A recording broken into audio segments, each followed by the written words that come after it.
एक बार की बात है, किसी जंगल के एक भाग में हाथियों का झुंड रहता था। थोड़ी दूरी पर एक झील थी जहां हाथियों का झुंड हमेशा अपनी प्यास बुझाने जाया करता था। मार्ग में चूहों का बसेरा था। जब भी हाथियों का झुंड वहां से गुजरता तो कई चूहे हाथियों के पैरों तले कुचले जाते। इससे परेशान हो चूहों ने एक बैठक की और अपने सरदार से कहा कि वह जाकर हाथियों के मुखिया से बात करे कि वे पानी पीने के लिए झील तक जाने के लिए दूसरे मार्ग का प्रयोग करें। हम लोग इस स्थान को छोड़कर अन्यत्र नहीं जा सकते क्योंकि हमारे भोजन, पानी और रहने के लिए यह जगह काफी उपयुक्त है। चूहों के सरदार ने जब यह बात हाथियों को बताई तो वे कहने लगे, हम क्यों मार्ग बदलें? तुम लोग ही यह स्थान छोड़कर अन्यत्र चले जाओ। चूहे के सरदार ने कहा, देखो, वह जगह हमारे लिए बहुत ही अनुकूल है और फिर आज अगर तुम हमारी मदद करते हो तो हम लोग भी आवश्यकता पड़ने पर तुम्हारी मदद करने से पीछे नहीं हटेंगे। चूहे की यह बात सुनते ही सभी हाथी ठहाका लगाकर हंसने लगे और बोले, बड़े आए हमारी मदद करने वाले, भागो यहाँ से वरना अभी कुचल दूंगा। यह सुनकर चूहे को बड़ी निराशा हुई। वह लौटने ही वाला था कि वहां हाथियों का मुखिया आ गया और बोला, कहिए मूसक महाराज, कैसे आना हुआ? तब चूहे ने उसे अपनी समस्या और हाथियों के अभद्र बर्ताव के विषय में बताया।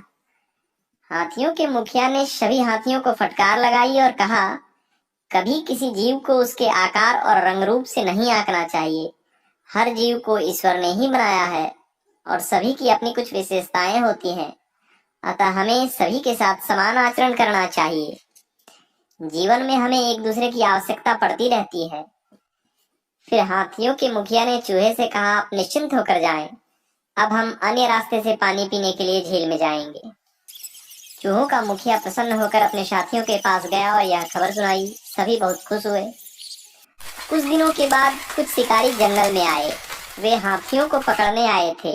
उन्होंने जंगल में जाल बिछाया था। दुर्भाग्यवश कुछ हाथी जाल में फंस गए। जब हाथियों के मुखिया को यह बात पता चली तो वह चूहों के पास पहुंचा और सारी बात बताई।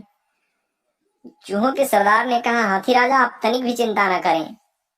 शिकारियों के लौटने से पहले हम सभी चूहे जाल को काट देंगे।